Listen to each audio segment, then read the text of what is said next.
Did the Chiefs ever really stand a chance in that Super Bowl? You see the shirt. Hell nah. Belt to ass, boy. I told y'all what was going to happen. I told y'all. Listen, you see me. I'm in the car because I had to go all the way down to New Orleans for the game. I'm at the charging station right now. Philly gets it done, baby.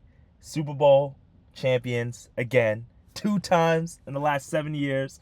Fly, Eagles, fly, baby. But NFL season's over. Now we're in the full heart of college basketball and NBA. And guess what, guys? It's Tuesday, February 11th. And I've got a few best bets on the way for you guys inside of college basketball. Let's get into it. This is the Free Three.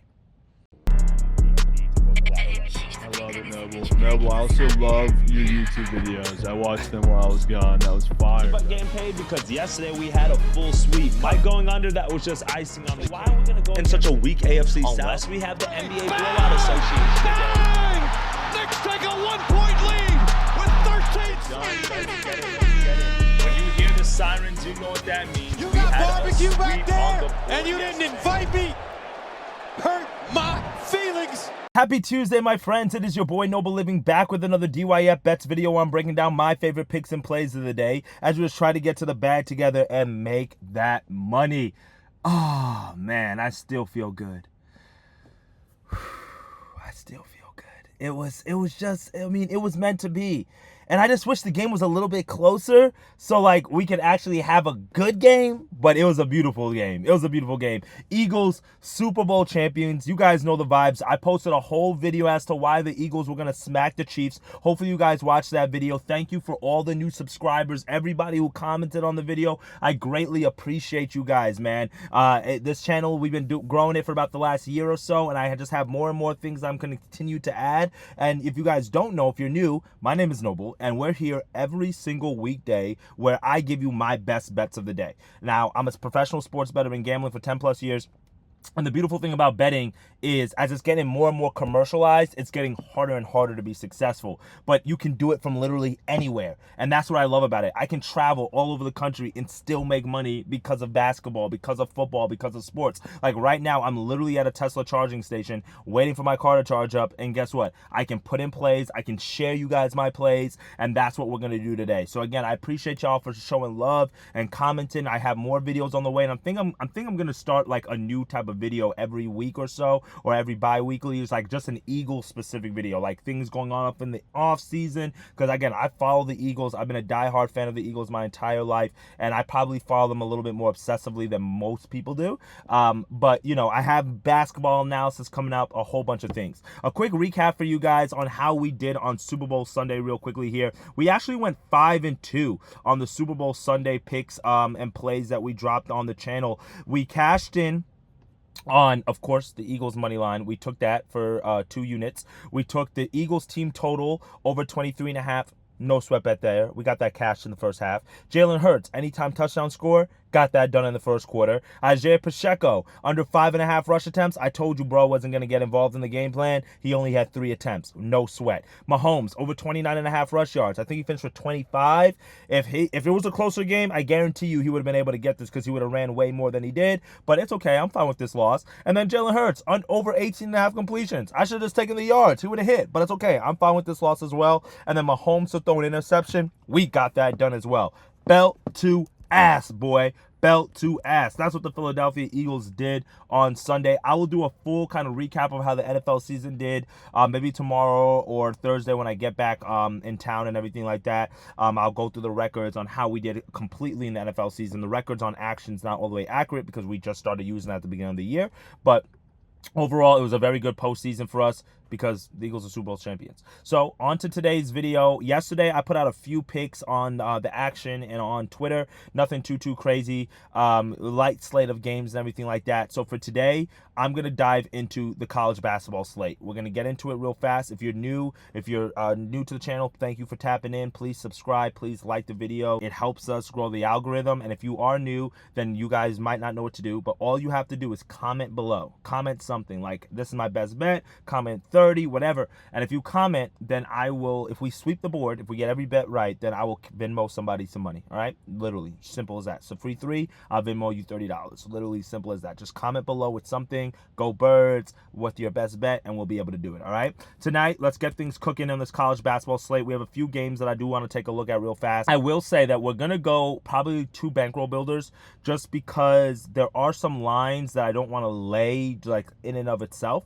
But the first bet that I'm going to take here as we scroll through here is going to come in between this UAB and Eastern Carolina matchup.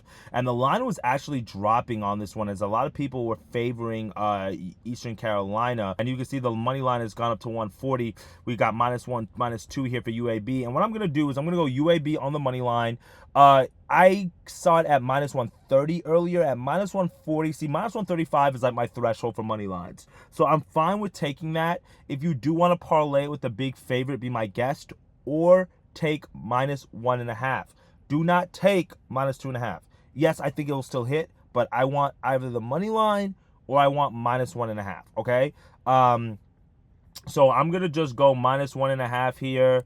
It'll probably be like -150 now. You can see right here, like -118 on BetMGM. You could do that. I'm not opposed to that. So let's just go -120 here for -1.5 instead of doing the -140 juice. I don't feel like laying that. We're going to go UAB on the spread. Now, UAB is taking on Eastern Carolina here. And UAB is one of those programs, guys, who's led by Andy Kennedy. If you don't remember Andy Kennedy, he was the head coach at Ole Miss during the times where they had that crazy guy, Grant Henderson, I think his name was, Garrett Henderson, the dude who was like bald, who used to shoot all the threes and went crazy. But you can see he went to the NCAA tournament a few times at Ole Miss, was there for a long time. He had really good seasons, 24-11, 21-13, 20-14, 27-9. He's a very, very good coach. Since he made his way to UAB, you can see here they have 2 NCAA tournaments, round 1 in 2022, and then 2 years ago they made it to round 1 as well. Last year they didn't make it, but they did make it to the American Athletic Championship game against Memphis,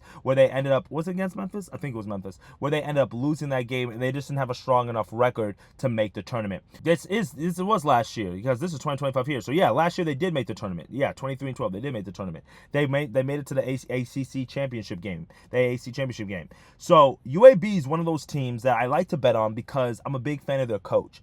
And college basketball is a lot of times predicated by if your coach can keep you in games, if he can recruit well, if he doesn't blow the bag, if he fouls when you're up 3, little things like that go a long way.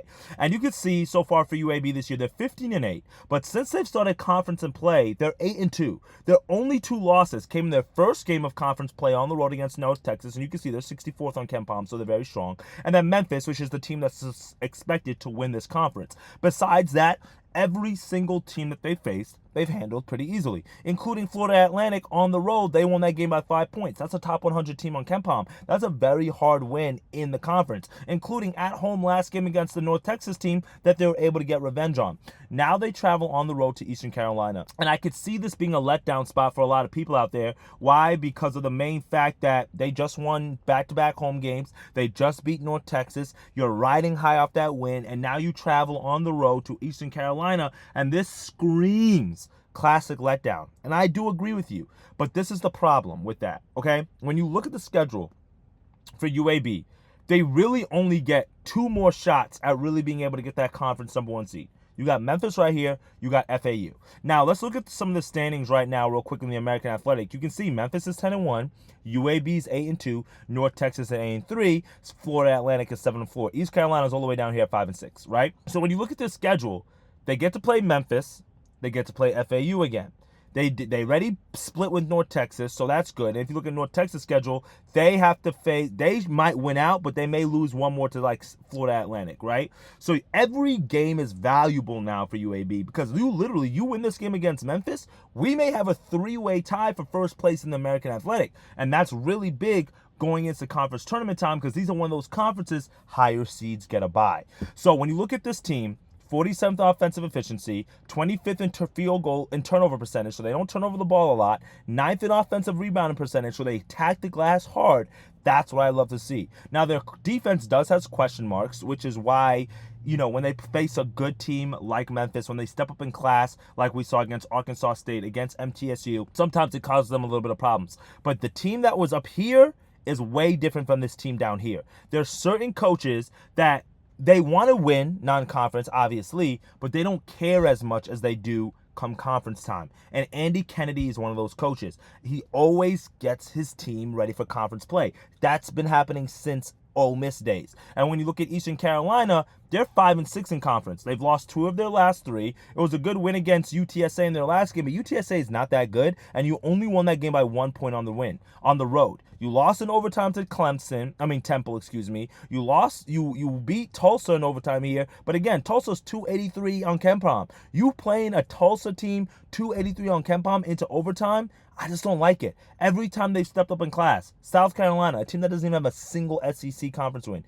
you lose that game by 7 points. FAU, lose that game. South Florida, lose that game. Memphis, lose that game. North Texas, lose that game. Every time Eastern Carolina stepped up in class, they lose. And for me, 309th in effective field goal percentage. They're not good offensively, and that's what UAB is good at. They're strong offensively, so you need to be good offensively to take up for their lack of defense. Well, they can't even hit no damn threes. 350th in three-point percentage. Just bottom 50 in all college basketball. I just don't see how Eastern Carolina scores enough points here unless they control the tempo and the pace, which I don't really see that happening because UAB likes to control what they do. UAB on the money line, -1.5. That's the first best bet of the day. We are locking that in, all right? Second pick of the day is going to be our bankroll build. Like I said, I have 2 bankroll builders for you guys. The first one is going to be like my main one that I really like, my plus 100 one of the day. I was trying to cook it up with not going 4 teams. I was really trying to find 3 teams that we could go with. And the 3 teams that we're going to go with today is Iowa State, Texas A&M, and Oregon on the money line. So if we go quickly here to the money lines on action, we go Iowa State real quickly. They're on the road against UCF. They should win this game. They're 8-point favorites in this game, and if we pull them up real quickly, Iowa State's kind of been reeling recently. They've been losing a few games, and now is a good chance for them in their schedule to kind of figure some stuff out. They've lost 3 of their last 4. They bounced back last game at home against TCU. They won that game by 30 after losing to Arizona, Kansas State, and Kansas. If you're going to lose to any of those teams, these are all the top teams in the conference right now. That's not too shabby. But now you have to pick up this game against UCF. Don't overthink it.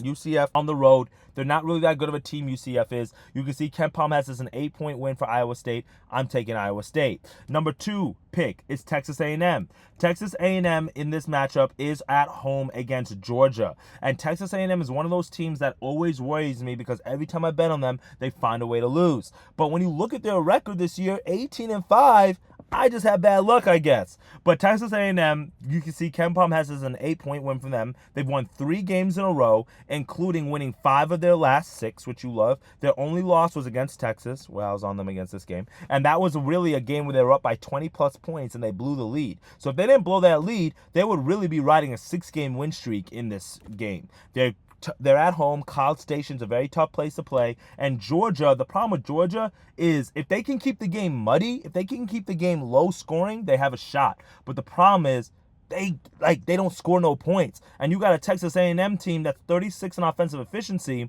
They suck at effective field goal percentage, but they're number 1 in offensive rebounding and 21st in free throws attempted. So they get to the free throw line, they grab offensive rebounds, and that is a problem for a Georgia team, which is going to be, they're a little bit undersized, but also you can see here, Texas A&M 6th in defensive efficiency. Georgia doesn't score the ball that well. Give me Texas A&M on the money line. Last bet is going to be Oregon, and that's a late night game, and this is really just a fade on Northwestern. Northwestern, they lost so much talent from last year's NCAA tournament team. They're just god-awful this year, 13-11. You can see they're 4-9 in conference, and now they're on their West Coast trip. They lost to Washington last game, and now they're taking on Oregon. And Oregon has been a team that struggled mightily. You can see here, they've lost 5 straight games. 2 on the road, 1 at home in Nebraska, and then 2 more on the road. Now you're back at home. This is the get right spot. You got to get right. You're 5-8 in conference. You got to string together some wins, and now's the point in your season to do that. You can literally beat Northwestern, Rutgers, and Iowa, win the next 3 in a row before you maybe lose to Wisconsin on the road, and then finish off with 3 more wins against USC, Indiana, and Washington. But it all starts now. You got to beat Northwestern. Don't overthink it. You see the red here. They've lost too many games. You got to bounce back. Dana Altman, he's going to get those boys fired up, ready to play. So Iowa State, Texas A&M, and then we are also going to throw in Oregon late night. 3 bets. You can see that gets you to plus 102. 1 unit down. Last best bet of the day. Now, I will be honest. I did want to just take this on the spread, but something's telling me not to do it, okay? It's the game that everybody's talking about today, so let's talk about it. Arizona, Kansas State. Kansas State is at home against Arizona, and K-State has been one of the most surprising stories in college basketball right now, including the Big Ten. According to Bartovic, which is very similar to KenPom, since the beginning of January, K-State has been the best team in all of college basketball. The best team. Actually, I'm going to pull it up real quickly on Action. Somebody wrote an article that I was reading earlier that was pretty interesting to check out. Mike Celebris, look at this. He's mentioned here, how hot has Kansas State been in the past 2.5 weeks? According to Bartovic, the Wildcats are the top-rated team in the country since January 24th. They're ranked 8th in offensive efficiency and 6th in defensive efficiency during that time. The Wildcats were 7-11. They were 7-11. They were struggling. You can look at this. They were 7-11, 1-6 in conference, and they've won 5 straight conference games. West Virginia, OK State, Iowa State, which was a win nobody expected them to get. Arizona State on the road, and then Kansas at home, completely demolishing Kansas in that rivalry game. But I think because of all these wins, because they've been able to string together some victories, we're getting some value on them now. And Arizona comes into town here, and we're getting a 3.5, 4-point spread. I just had to pause, because if this game was 2 weeks ago, literally, if this game is really right here after West Virginia, after Oklahoma State, this spread's at 8.5. This spread's at 7.5. This spread would have been the same spread that Iowa State's laying against UCF, or the same exact spread that Michigan State's laying against Indiana. It would be the same exact spread. But we're getting that 3.5 road favorite spread because of the form that K-State's in. And that's why I want to lay the spread with Arizona, but I just don't feel like doing it. So I'm just going to parlay it. Arizona on the money line, and let's go Auburn on the money line. Now, if you don't want to take Auburn, you can be my guest, and you could take Michigan State. I can go through the board real quickly and tell you what other money line pieces you could take. Obviously, you can take Akron. You could take Auburn, which is one. You could take Cincinnati. You can take, I don't want to take Illinois. You could take Marquette. You're not going to get a whole lot of value on them. You could take Michigan State. UNLV against Air Force. You can take St. Mary's. And that's really the other ones that I would really put with this. And the reason why that is because you don't want like a minus 250 or anything. Like, my goal is not to get to like plus 100 here. My goal is just to get this money line way cheaper. So you can see with Auburn and Arizona, we now get to minus 107 odds, which I like. So the play here is simply this Arizona offense is legit. Tommy Lloyd's team is good. I know what they looked like at the beginning of the year, right here. To start off conference play, they were 4-5 in non-conference play. Losses to Wisconsin, Duke, Oklahoma, West Virginia, UCLA. But the problem with that is the offense was very heavily reliant on Caleb Love, first and foremost. Secondly, this team is full of transfers, so it's going to take them time to get it all figured out. In a new conference, it just took some time. Well, since they got it going, since conference play, they've lost 1 game. Since going 5-5, they're now 17-6. That is 11 of their last 12 wins. And you're telling me we're getting 3.5 points? Their only loss was on the road to Texas Tech, and you could see right here, they just got revenge on them on Saturday and won that game by 9 points. They beat BYU on the road. Arizona State on the road. Iowa State in overtime. A very good defensive squad. KenPom has this as a 5-point win for Arizona. I'm just taking them on the money line. And I like them today. K-State, kudos to them for figuring it out. I like the fact that they're making this, it's making the conference competitive. But look at the offensive numbers for Arizona. 14th in offensive efficiency, 72 in effective field goal percentage, 21st in offensive rebounding, 18th in defensive field goal percentage. I love it. Don't overthink it. Now, Auburn, only reason why I'm not all the way sold on Auburn, especially on the spread, is just because they just recently lost, and now they got to at home, and you got to travel on the road to Vanderbilt, and that's a Vanderbilt squad. They're not playing the best basketball right now, but they're confident. But it's just like a letdown spot. But I'm just going to take them on the money line, okay? Auburn money line, Arizona on the money line, parlay it, get it done, call it a day. We're just getting way too much overreaction on K-State. Way too much, guys. And I'm taking Arizona. So, the free three for today, guys. Real quickly. 3 best bets. UAB, -1.5, -120 odds. We're taking our bankroll builder of the day. Iowa State, Texas A&M, and Oregon. That gets us a +102. And then we've got a money line parlay with Arizona and Auburn. But really the play here is Arizona. And I think you can be able to get Arizona live. So if you don't want to parlay it, then you could be able to get Arizona at -1.5 plus money on the money line, like within a one bucket. I think you could be able to get that live. We're locking in those 3 bets on this Super Tuesday for this college basketball card. I do appreciate you guys for tapping in. It is your boy Noble Living as always. And again, comment below, because if we go 3-0 today, I will Venmo somebody some money. All right, my guys? Appreciate y'all tapping in. Go Birds, fly Eagles fly. I guess I got to chill until next season at this point, all right? And if you want some added plays throughout the day, make sure you're following us on all socials at Noble Living, and then also here on Action, where I might have an NBA player prop or something tossed in there as well. All right, my friends? Get to that cheddar, dictate your fate. And as always, let's keep the momentum going, guys, and let's continue to stack up those dubs. All right, guys? Appreciate y'all for tapping in. Let's have a day.